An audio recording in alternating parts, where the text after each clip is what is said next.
Alright, so since I've started talking, it's easier to talk. So I'm just gonna record this one right after finishing recording the other one. It's the thing. Once the dam opens and I can start talking, then it becomes easier and easier to talk at that point. But yeah, so as I said in my previous video, I left in November of 2018. I left my marriage and went to a domestic violence shelter where I lived for 4.5 months. While I waited to get approved for subsidized housing here in Ottawa. And yeah, operational security, you shouldn't tell people where you live. Ottawa is a city of 1.3 million people, and I can't even find people when I want to find them. So now when I move, where I'm building my little cabin in the woods, that's a different story. But here in Ottawa, it's like I don't care. When you have purple hair, use a wheelchair, or a highly specialized, very unique bike, if people see you, they will remember you. So therefore, I don't really care. And seriously, with the abuse that I've lived through in my life, there's nothing anybody can do to me that hasn't already been done. So, my marriage, like I said, 13 years I was married. We did have children. We had 3 children, all boys. Um, we were married in 2005 and weren't preventing um, pregnancy or anything. And after a little over 2 years, we thought, okay, something's wrong. But yeah, so it. Long story short, never trust. I'm going to do a post on this too. Never blindly follow doctors. I'm going to do a video on that because the stories I can tell regarding my medical history and doctors doesn't cast a very good light on doctors, unfortunately. So anyway, I figured out why I wasn't getting pregnant and why miscarriages were a thing. Not the doctors. I figured it out. It turned out it was actually a medication that I was on.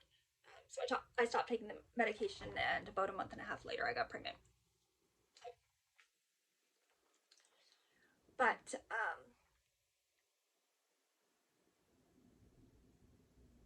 so the first 3 years, our oldest was born.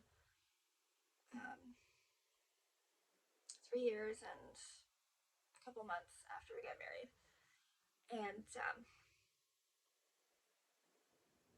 I knew that my ex was capable of rage and severe anger. Um, but as long as certain conditions were met, I didn't see his anger directed towards me very frequently.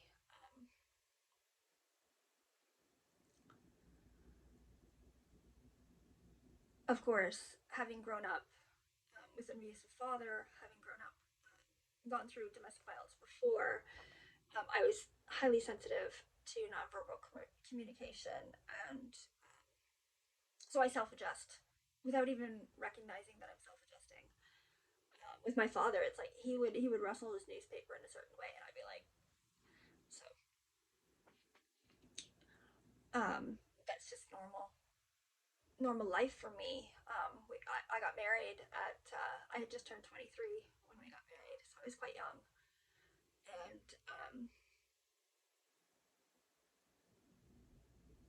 extremely naive, having grown up very strict Christian um, upbringing, to the point of a couple years in my of my teenage years were, I mean, you could say we were in a cult, basically. Um, a cult that existed only for my family. It was bad. But so yeah, so until my oldest was born, I didn't see his anger directed at me. So, and then the day that we brought my oldest home from the hospital, I had been in the hospital for 5 days. I had a good birth followed by a lot of complications after the birth, and so I was in for 5 days. Um, and the day that we brought him home from the hospital, in the afternoon,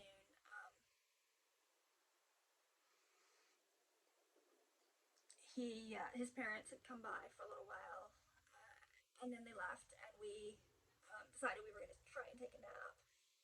And we had just got settled in bed when the phone rang, and he flew across the room in a rage to answer the phone, and he stayed angry for quite a while. And I just buried myself in raising my son and trying to navigate as best as I could. And 9 months later, I got pregnant again on purpose. Yes, and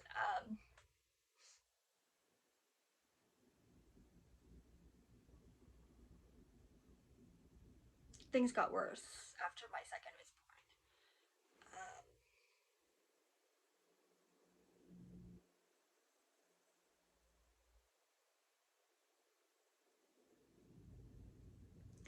I had in my teenage years, I had believed that God had told me that I was going to have a little girl. And that's one of the few things that actually kept me from killing myself as a teenager. My father was an alcoholic and obviously on the autism spectrum. Two of my children are on the autism spectrum. So when they were diagnosed, I started looking around, being like, yeah, my father, I mean, he's textbook, basically. And adding alcoholism and extremely antisocial was not a good combination. And then my mother um, was diagnosed within the last 5 or 6 years. She was diagnosed with bipolar type 2. And so obviously, when I was a teenager, she was undiagnosed. And it was an absolute nightmare. And so, anyway, um, at one point, they had decided that school was evil. So they were going to homeschool me and my brother. And my brother is almost 2 years older than me. And they decided that the youth group we were going to was evil, and so we weren't allowed to do that. And so at one point, I actually sat down and calculated that um, I was allowed outside of my house for 10 hours a week. And I was to volunteer at the hospital, music lessons, and then my mother was running a Bible study for single mothers, and I would watch their kids while they did the Bible study. And that was pretty much the only time I was allowed out of the house. And obviously, I wasn't spending any time with people my own age. And so the way that I got through it, like I said, is I believed that God had told me that I was going to have this little girl. And so that was my focal point. And so when I was married and my ex started having anger issues, they were there before. I just didn't see it before we got married. And so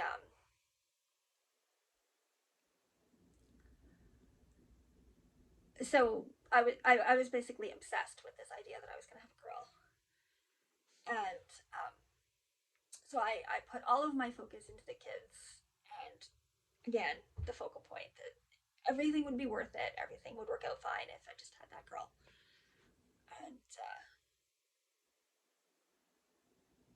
And then 2 years after my second was born, we had another boy.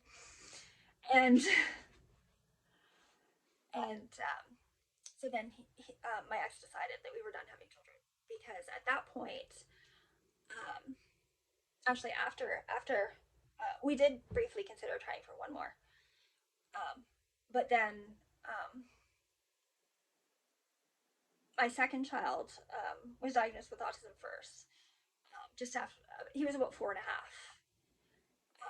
My oldest had been diagnosed previously with a global developmental delay, where he was delayed in several areas. We did figure out that a lot of his issues were because his eyesight was so bad. Once he got glasses, a lot of his issues self corrected almost immediately because it's hard to cut with scissors or whatever if you can't see what you're doing. Um, so then my second child was diagnosed with autism, and then when he was diagnosed, I was looking at my youngest, who was 2, almost 2.5 then, and I said he has a lot of the same characteristics, and so they put us in a couple different autism programs they put for very young children, and one of the programs the age cutoff was 2.5, and he was almost 2.5, so they put him in the program before he even got diagnosed with autism, because it was so crucial. So by the time my youngest started kindergarten, um, he had caught up and in some cases surpassed his peers, because we got him such intensive support. Um, but anyway, so after they were diagnosed, my ex decided that we were done having kids, which was earth shattering to me, to say the least. Um, and this was at the same point my youngest started preschool. The doctor that diagnosed him with autism specifically said that he loves stay-at-home moms and he thinks it's wonderful, but with an autism diagnosed, he needs to be with his peers. Um, so we put him in a half-day preschool program at that point. So then the older 2 were in school, and he was in preschool, and I had an empty nest and did not handle it well. And my psychological state went crazy. My ex had gotten a vasectomy some months before, and then with my youngest starting school, it wasn't a good, and my health just tanked. And it got to the point where I couldn't even sit up without being so dizzy that I felt like I was going to pass out or throw up. So I spent most of my time in bed because I couldn't sit up, which made my ex's anger worse, obviously. And so it was this snowball that, because his anger made me worse. So it was just this colossal snowball. And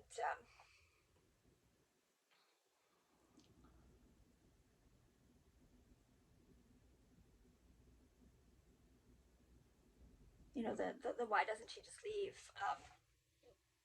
When my second child um, was about 4 months old, and my oldest would have been uh, almost 2, but not quite 2. Something really stupid happened with one of the kids, and my ex flew into a rage, and that was the first time that I was truly scared. And thankfully, nothing happened, and my ex left the house to cool down, and he got himself under control at that point, where he would fly into a rage and he would yell, but he wouldn't do anything physical. But at that point, I was scared, so I went to my church. I said, this is going on, and they told me to pray for him. He loves you. Nothing will ever happen. So I didn't leave, obviously.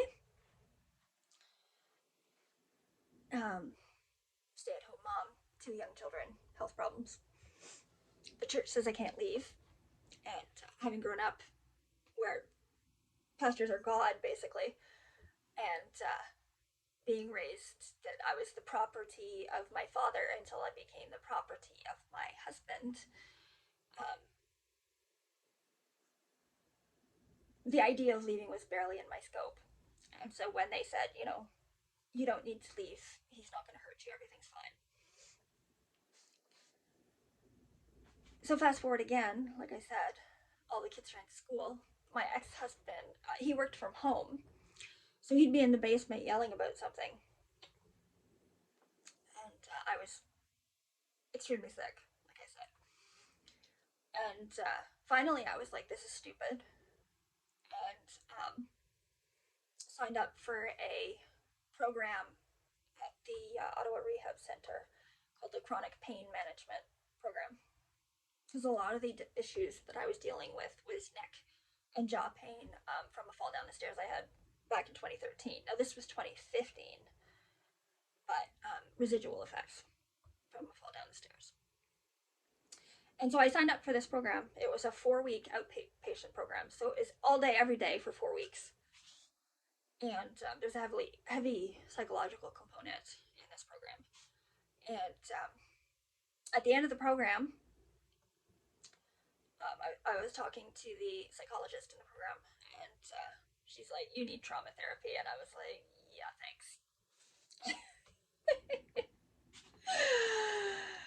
So I talked to somebody, a friend of mine, well, a friend at the time, and who was the pastor's daughter of the church, and she's like, "I know someone," so she got me referred to a Christian counseling group, and I met my psychotherapist, who I still work with 6 years later, who's absolutely amazing, and thankfully not heavy on the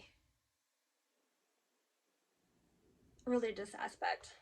Because for quite a while I threw out everything about God because I just couldn't tolerate it with Christians saying that, basically condoning abuse. And even after I left my ex, they stood with him rather than with me. So, but so I started psychotherapy, and after about 10, somewhere between 8 and 10 months after I started seeing my psychotherapist weekly, I was like, okay, this is abuse. Because before, it's like, well, he's not doing this or that, so you gaslight yourself. You do. You'll come to the realization this is abusive, and then you'll tell yourself all the reasons that it couldn't be abuse, or you can't leave, so therefore. So finally I got to the point where I was like, okay, this is abuse. And I got really upset because I can't leave. I have no money, I have no way to support myself, and at the time it's like, well, I need to take the kids, and I can't deal with the kids, and uh, so I started looking into it and figuring out how much money I would end up with between child support and whatnot. And I thought, okay, well, I really do need to leave. And then I started the ball rolling, and then I told him that I was going to leave. And he changed overnight, literally. The anger, like, it was like somebody flipped a switch. He shut it off. And then I got cold feet for probably obvious reasons, where I've been abused by every man that's ever had a significant relationship in my life. Very long abuse history. And I have 3 sons. How the hell am I going to raise 3 sons when I'm terrified of men and I can't deal with men?